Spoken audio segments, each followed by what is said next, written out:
Welcome to another one of our series of videos on home building. And in this series, I will be working on a 434 square foot home with a decent sized bedroom, larger closet, a good sized bathroom, living room, kitchen area, and a laundry area. And the home is 14 foot by 31 foot with a gable roof. And even though I haven't built the house, I think you're going to be happy with the lighting. The only problem I would think you could have with the lighting would be back in this area here. And I think this room has enough light, bathroom has enough light, but I didn't want to put a window in here. Again, these are other options that we will go over later in future videos. So let's go ahead and zoom in here. We'll go around the perimeter, starting with the front door, and kind of zoom in here where you can see the measurements.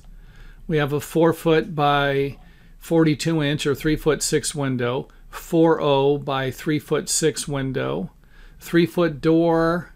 Our wash machine is a stackable washer and dryer, and we have a tankless water heater here. Come into the bedroom, 2.6 door, 2.4 door going into the bathroom, 5 foot window, 42 inches tall. And again, all of our measurements are simple. I kind of broke everything down to where it wouldn't be difficult to build this thing. And of course, the fact that it's small is going to help you build it a little faster also. 14 foot wide. We have a 2 foot interior closet, 4 inches and 4 inches for the wall thickness. And then our measurement for the wall here, we have basically a 5 foot and 1/4 inch bathroom, and I put all of these measurements together for framing purposes. And if you frame the bathroom at 5 foot, you could have a difficult time getting the bathtub in, so I added 1/4 inch to that to make it a little easier to install the bathtub. Kind of a standard bathroom, toilet, sink,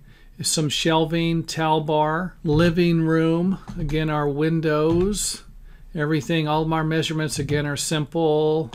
Refrigerator, sink. I kind of moved the sink over a little bit. And I know a lot of people don't like this. They want the sink to kind of center in the cabinet area. However, I was thinking we were going to need a little wider space. For example, if I put the sink in the center, I might have 2 8-inch wide countertop spaces, where here we might have about 16 inches. Range and oven, got a cabinet above it, cabinet here, cabinet over the washer and dryer, and that brings us to the end of our floor plan tour. Now let's throw some furniture in here and take a look at it from above. Bed, desk, just kind of roll around here, zoom in.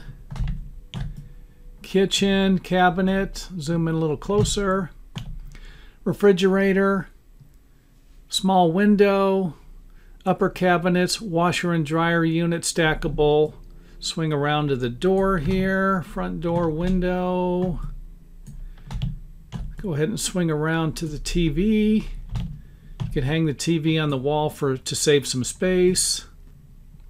And of course the sofa. This is your living room here, by the way, in case you were wondering. Now let's go ahead and swing over to the bathroom, prefab unit, small window, towel bar, sink, shelves. Got a nice view of the bathroom there. Kind of a little hallway going into the bedroom. And again, you can lay your furniture out however. I'm just kind of giving you an idea of what type of space you might have if you put a queen size bed in this bedroom, and what you'd be dealing with as far as your living room goes. I know a lot of people think, hey, I'm going to move into this small 450 square foot house and it's going to be awesome. Well, that's fine if you only live there by yourself or with one other person. However, if you're someone who likes to entertain, then this might be too small of a house for you. Closet doors, again, they could be mirrored doors, dresser and a desk. Let's just kind of zoom in to give you an idea what the closet, have some shelves in there. And that is the end of our furniture placement tour. Next, let's take a look at the outside of the building. And again, you could change the siding, you could stucco this thing, you could change the roofing on it. There's our tankless heater, kitchen window, simple gable roof. Bathroom window, window next to the big living room, and the other side of the house with no windows. And again, these windows might be determined by your property. If you have neighbors on this side and they don't want you to be looking into the property, you might not have any windows here. And again, I will go over that in other videos that I plan on making for this series. In this video, I will be going over the building foundation and the plumbing in the same video because the house is only 434 square feet. So let's go ahead and get started with the forms, which will be 2 by 12, and the footings will be 12 inches wide and 12 inches deep. Another view of it there. And these stakes, even though you can't see any nails, I will be providing you with pictures along the way to provide you with a better idea of how the stakes will be fastened to the forms, how the rebar might be tied, and how some of the plumbing might need to be wrapped when it's going through the concrete. And in case you haven't figured it out by now, I'm not going to be providing you with step-by-step directions on how to build this. I'm just kind of giving you an idea of what it might look like if you were going to attempt to do this on your own. And as always, for those of you who are familiar with my videos, feel free to leave any questions you might have in the comment area. Let's go ahead and take a look at the plumbing now. I did a video about another house that had plumbing in it, and I didn't want to do the same thing, so I kind of changed things up here. And I ran the pipe straight, but at a 22-degree angle. And of course, the fittings will tie in here with a 22-degree fitting over here. But I wanted to be able to put a clean out at one end to where you could just go through a straight pipe if you needed to. And of course, you can put a clean out at this end also. And of course, to provide you with a different method, something you can think about, even if you're going to be building a different type of house. So let's go ahead and go through the plumbing here. So here we have a 22-degree fitting, a Y with a 2-inch coming off of it, a 45 and then a 22, 22 and a half, or a 1/16 bend. And of course, this is 3-inch dropping down to a 2-inch. So we have a 2-inch, I should say, dropping into a 3-inch. And now let's go to the other section here. And of course, this is going to be for the laundry, or I should say the wash machine. It's going to be a 2-inch. And these two pipes will be connected with a long 90-degree sweep. And I like to use the long sweeps underneath the building foundation for everything that has a 90-degree angle. And then we are going to reduce down to 1.5 inches. So for our kitchen sink, we're going to have 1.5 inch pipe drop into a 2-inch pipe. And this will be a combo fitting here. Now let's go over to the kitchen sink area. And we are going to 45 off of this to a 90 and up. Now let's pan out. And in case you're wondering why I came into here instead of just coming over to here, it's a personal preference. You can do what you want, but sometimes if I get too close to here, this section right here just caves in. So something to think about. You might want to come in a little bit further to reduce the possibility of this thing right here just kind of caving into the footing. And of course, I did the same thing over here. Now let's go ahead and pan out again so that I can provide you with another option. This pipe right here could have just went straight into here also. And of course, it would have just connected with something like this where we have a Y fitting with a 45-degree intersecting point. Now let's go ahead and take a look at our bathroom.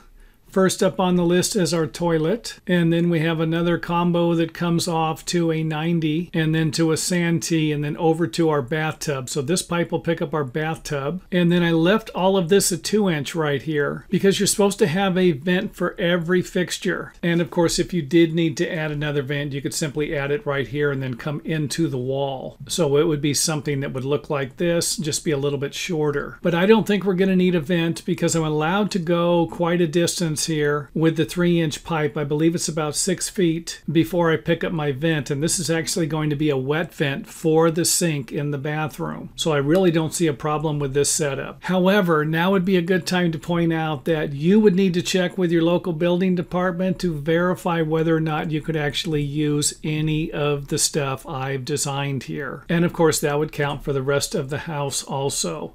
So again, I like my nice straight shot with the clean out in case anything ever got trapped in here, clogged or blocked. And that is it for the rough plumbing. Let's go ahead and backfill all of our trenches here and make sure that you use an approved fill material.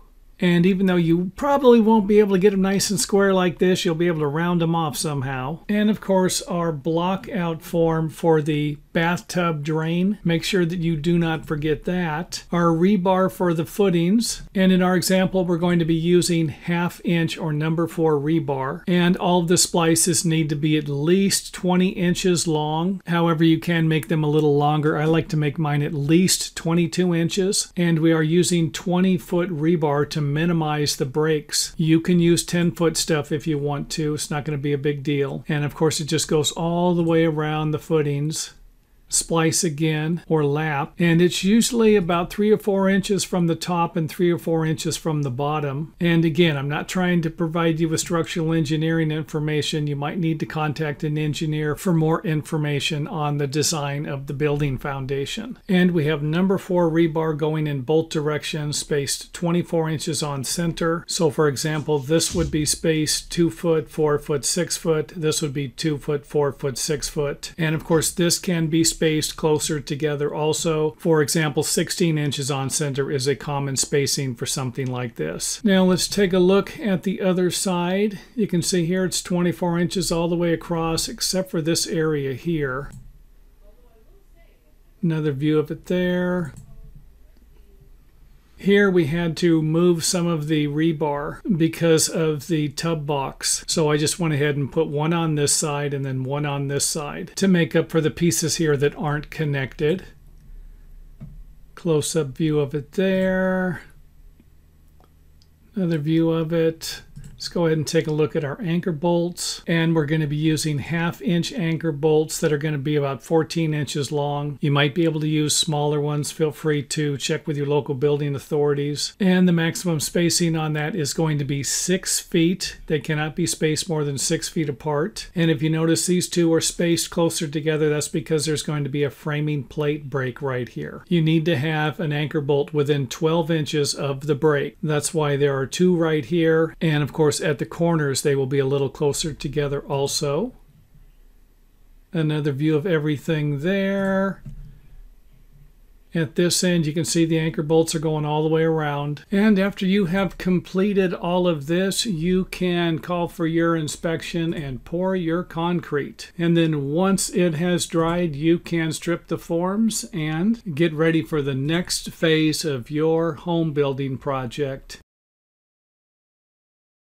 This video is a correction for one of my previous videos where I was using a wet vent here and I didn't have the toilet drain coming into the side of the drain pipe. And I'm not going to remove the video because I don't think you're ever going to have a problem with it the way that I previously had it. And the reason for that is because I have a vent on each side, along with the way that the sink and the bathtub would be draining and venting. So I don't really think you're going to have a problem, but this right here is going to meet the building codes, where the other one probably won't. So not too difficult to explain the correction here. We're just coming into the side with the toilet and the bathroom sink. And to do that, I just simply moved this pipe over a little bit. And if I needed to, I could have always taken this pipe and moved it to the other side if I was going to be a little too tight with this plumbing connection here. And keep in mind that I just drew this as one way to install the plumbing. I came up with a bright idea of being able to run a drain snake through the pipe here in more of a straight line. However, it's probably going to be easier for you to install the plumbing pipes at 90-degree angles. The plumbing pipe here is installed at a 22.5-degree angle. And like I said, my reason for doing that was to provide you with another way to install the plumbing for something like this. And the last thing I want to point out would be to check with your local building codes. Sometimes they are not going to be the same as the ones I have in my videos. In this video, we will take a tour of the wall framing and ceiling joist in the 434 square foot home. And you can pause the video at any time to take a look at the framing plate breaks. For example, where we have the 2 anchor bolts that I mentioned in the previous video in this series, and of course the top framing breaks, where most building codes require a 4-foot minimum between framing breaks so that you can get a nice structure structurally strong connection throughout these long walls. And something else I want to point out is that you can put these framing studs wherever you want to, as long as they aren't spaced more than 16 inches on center. And I'm saying that if your local building codes require that type of spacing. Next up, let's take a look at the bathroom window. And in this example, I went ahead and framed it a little different than I did in one of my other videos. Now, keep in mind that I'm trying to provide you with a variety of different options that might be useful for you when you're building your own home. So it wouldn't be a bad idea to go back and check out some of the other home building projects like this one I've already completed. Next up, let's take a look at the closet wall. Not much to it. We have the framing plate breaks again, and of course the top plate is more than 4 foot there. Take a look at the bedroom wall with the wall framing channel for the closet there. Let's go ahead and take a look at the other wall. And I believe we have a 5-foot window here, 42 inches probably. But again, you would need to check the plans to verify that. And our plate breaks again at the bottom and the top. And the channel for the only wall in this house that is going to connect to the other side of the building. And here we have one of our living room windows and the entrance door to the house. And again, the anchor bolts are located less than 12 inches from any break or opening like we have here, and all of the corners. Now let's go ahead and take a look at the kitchen wall where we have our window and then our plumbing coming up for both the kitchen sink and the wash machine. Next up, let's take a look at the wall dividing the living room from the bathroom, and of course the wall with the plumbing in it. And you could always change this to a 2x6 wall if you want a little more room, but if everything's done right, you can usually get something like this to work with a 2x4 wall. And in this wall we have the backing for our bathtub and shower doors, and of course the door going into the bedroom, and a channel for the wall that is going to be dividing the bathroom from the hallway, and of course the wall that is going to be dividing the bathroom from the bedroom. And in this wall we have the wall framing channel that the closet wall will be attaching to. And at least one person commented that they would like to have the closet opening a little larger, and this shouldn't be a problem. Just simply run it all the way to the wall here on each side, or just simply make the header a little longer. And again, I welcome any constructive criticism you have about this building. That will help all of us during the design and construction process. And here we have a nice view of this section of the house.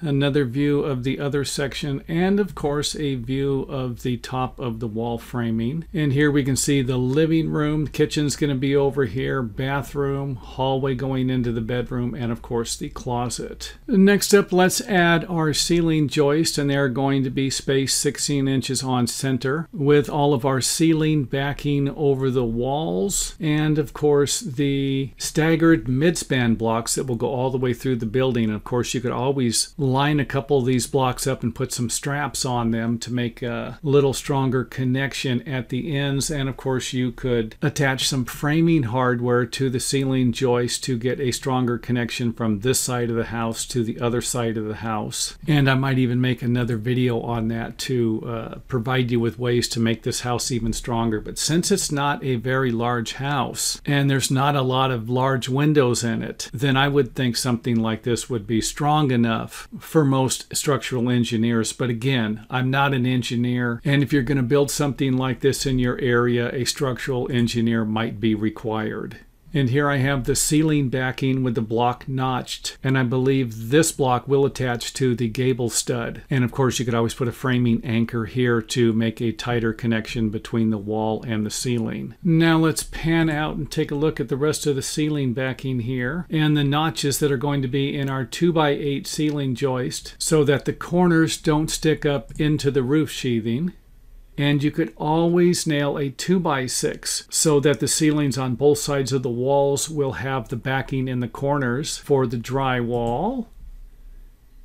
And of course a view of the bathroom plumbing wall with the vent coming out that will eventually go through the roof. a view of the other side of the house. And of course I did something a little different here with the backing to where I had the block run through and both of the 2x4s for the backing attached to that. And again, just trying to provide you with a few more ideas. And for those of you wondering why this block is offset a little bit, it's because there was a gable stud here, I believe, on either side, which we will see in the next video. Another view of the bathroom wall, and another view of the 2x6 we put over the other wall. And here I have it connecting to the other side because this gives us a nice tie from one side to the other side. So if we put about 4 nails on this side and then nail it to the top of the wall framing plate and then put about 4 nails on this side, you've created another connection. And of course something that the structural engineer might like to see. And here's a view of the backing for the ceiling on one side, and here it is on the other side. And if you think about it, if we have a 3.5-inch wall framing plate here that's a 2x4 and a 5.5-inch plate that's a 2x6, then we're going to have 1 inch of backing on each side for the ceiling. And here's a view of the backing on this side and of course on the other side. Welcome to another one of the videos in our series on how to build a small house that's 434 square feet. And since this is a small house, I'm going to go ahead and do the roof and the plumbing all in one video. And what we are looking at here are 2x6 roof rafters that are 24 inches on center. And as part of the series and other videos that I've already made on home building projects, I try to show you something different during the video. And in this one here, I'm going to show you how the gable studs might need to be notched at the bottom if you put flat backing down. So we can see here where the gable studs are notched over the backing. And it's probably going to be better to put the backing upright, as you will see here in a few minutes. Now let's take a look at our blocking, 2x6 blocks that can be painted before or after you install the roof sheathing, and of course the 2x4 I was talking about, how we turn it up in the same direction as the ceiling joist, and then of course we can nail the backing to the gable studs. And of course the gable studs are spaced 16 inches on center, starting from one in the center. However, if you are going to put a gable vent here, then you might want to offset 2 of them in the center so you can put a gable vent in the center. However, this method here provides us with a way to support the ridge. And I'm also nailing one of the ceiling blocks to the 2x4, and it's going to toe nail into the framing plate. And of course the backing is going to nail into the block. And this can help stabilize this wall. You can always put a strap across here and line these blocks up, or even put these blocks 24 inches on center or 4 foot on center, or in this case even just put 1 more block on each side in the center, or equally spaced, to provide you with a little more structural stability for this wall, kind of tying it into the ceiling. Now let's go ahead and put our fascia board on, and if you notice I do not have any lookouts here. You can always put them in. However, I really didn't feel it was necessary for an 8-foot span here, but again, I'm going to leave that up to you. Next up, let's go ahead and install the plumbing, and we will be using copper for the water supply lines and ABS for the drain pipes. And we are going to get started in the section where the water is going to be coming into the building. So this pipe right here will supply all of the water you need to the house. So usually you will have some type of a water shutoff valve here, and of course a line that will connect to some part of the property where you have water. And this could be another building or even all the way back to the water meter. And of course the line is going to go to the area right here where we're going to have our tankless water heater. So even though I'm not showing the water heater, the cold water will come into the water heater from here and then go through all of the hot water pipes. And to make things a little more convenient, I went ahead and colored some of these pipes red to represent the hot water. So keep that in mind while you're looking at the project. And for some of you, this might not be a problem, but usually the hot water is located on the left and the cold water is located on the right. However, I don't worry about that too much on my projects, as long as you can simply mark the hot water and the cold water somehow. But I do need to point that out so that you can make the necessary modifications to correct everything.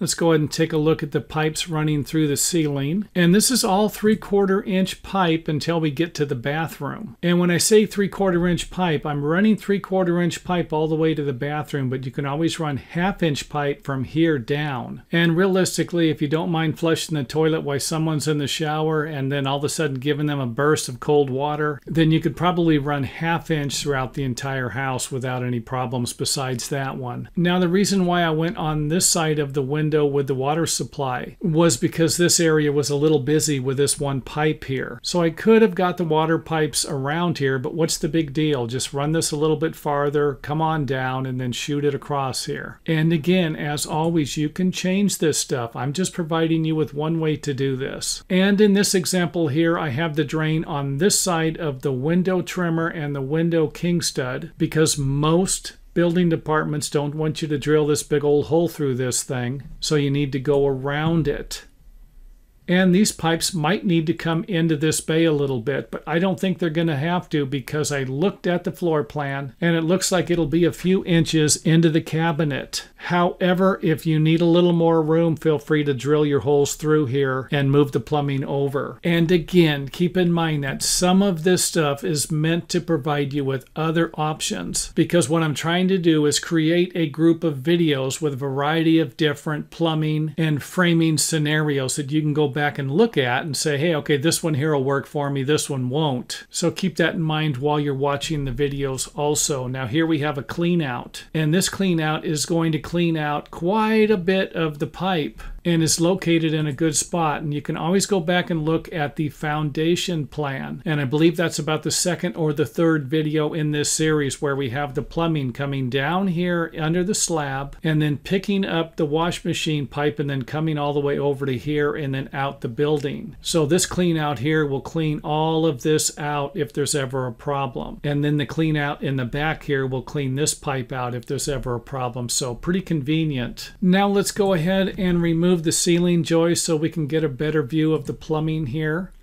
So again, we have the cold water coming in and then feeding the bathtub and shower combo unit. And of course, here's where we have the 3/4 inch line dying into a T that shoots off 2 1/2 inch pipes in each direction. And of course, that works for the hot water and the cold water in this situation. So the cold water is coming down here and then feeding the shower valve. And then it splits off at the T and then comes down here, picks up the toilet, and then goes over to the bathroom sink. And of course, the hot water is coming up here over to the T over here, and you'll probably get a better view of that a little further in the video. And here we have the bathtub and the shower shut-off valve. Of course, this one goes to the shower, this one goes to the bathtub. Go ahead and take a look at the shower. Next up, let's take a look at the toilet.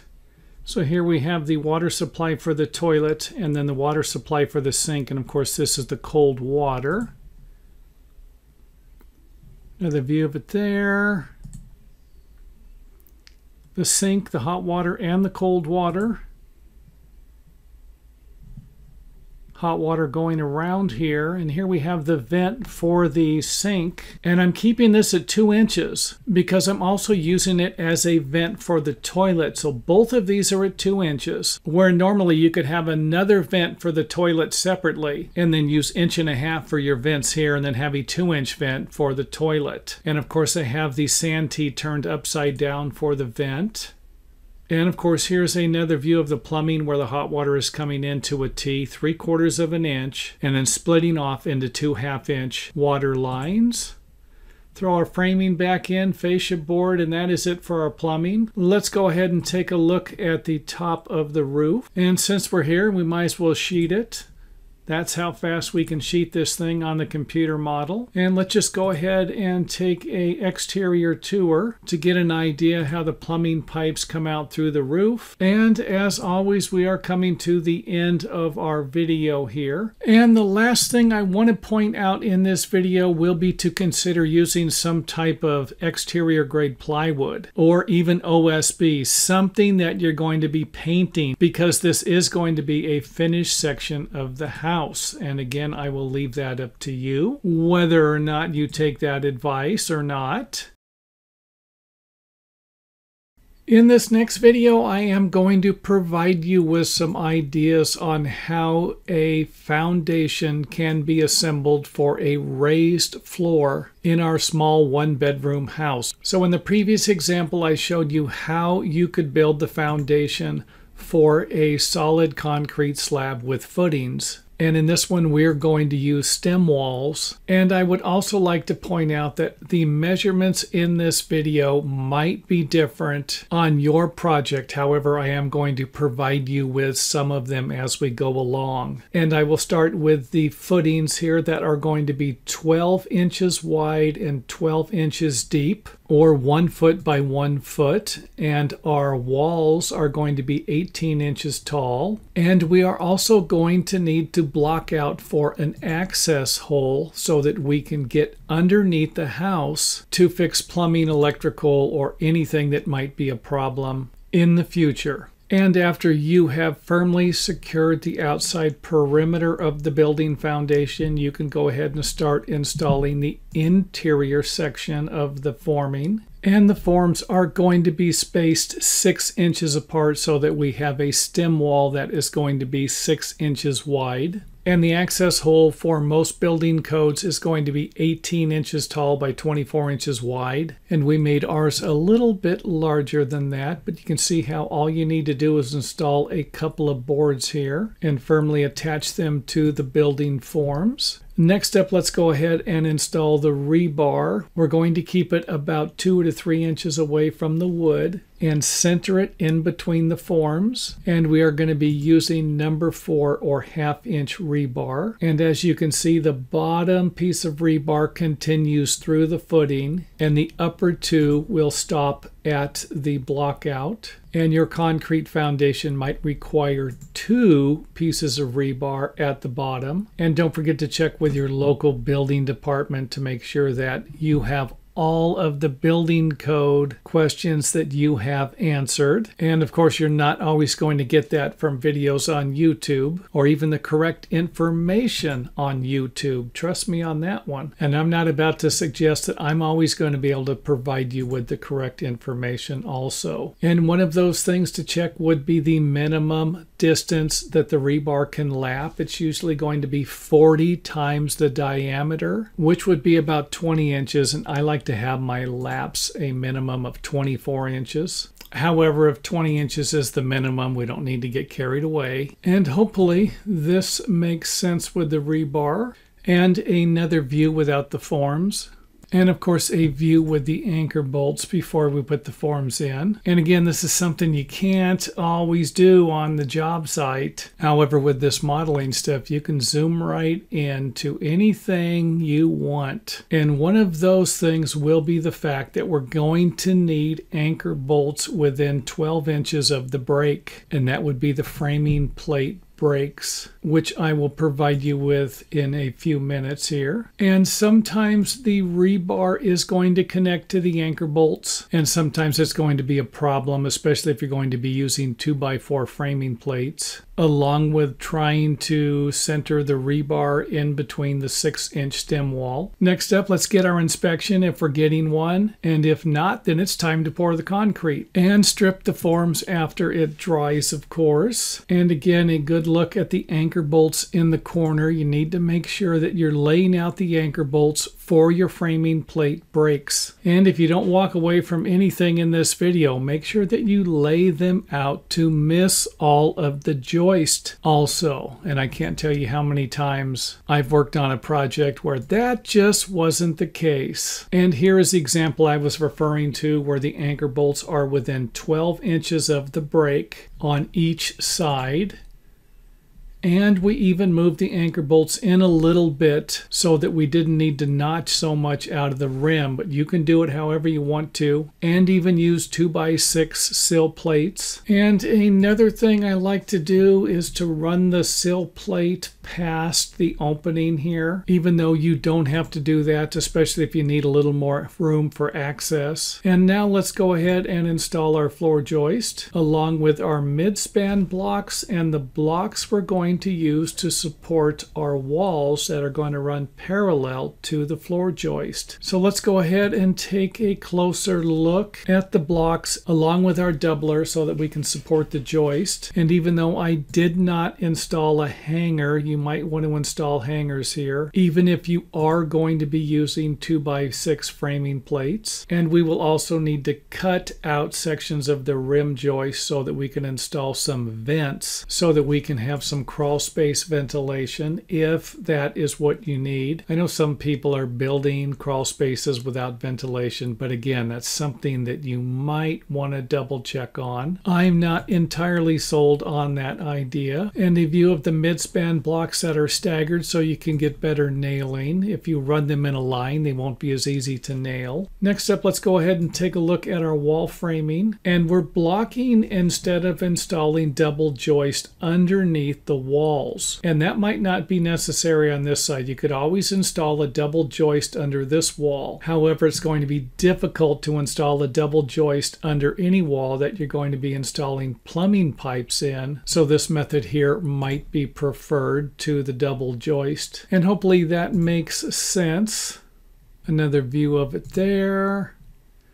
Take a look at this side, and there's no need to run the blocks past here because you're not going to be supporting a wall. However, I like to have this block stop underneath this wall here to get a little extra support. And again, you can get a good view from here what we're blocking, and of course the vent here. Now let's go ahead and remove the walls so that we can install our floor sheathing. And we're going to be using 3/4 inch OSB or plywood, whatever you want to use. And of course, even though you can't see it right now, once I install the stairway, and for whatever reason you didn't allow for it and you put a vent in here, you're not going to be happy. So let's take some time and lay out all of your ventilation vents so that they aren't going to be covered up by a stairway or anything else that you're planning on installing in the future. And with that, we are now at the end of the video, and if you have any questions or comments, feel free to leave them in the comment area and I will try to answer them as soon as possible. And for those of you who might not be familiar with my videos, I've already designed this house, framed it, have the plans, walked you through it. I think I have about 4 videos on it, and I will put a link here in the video for those of you who are interested.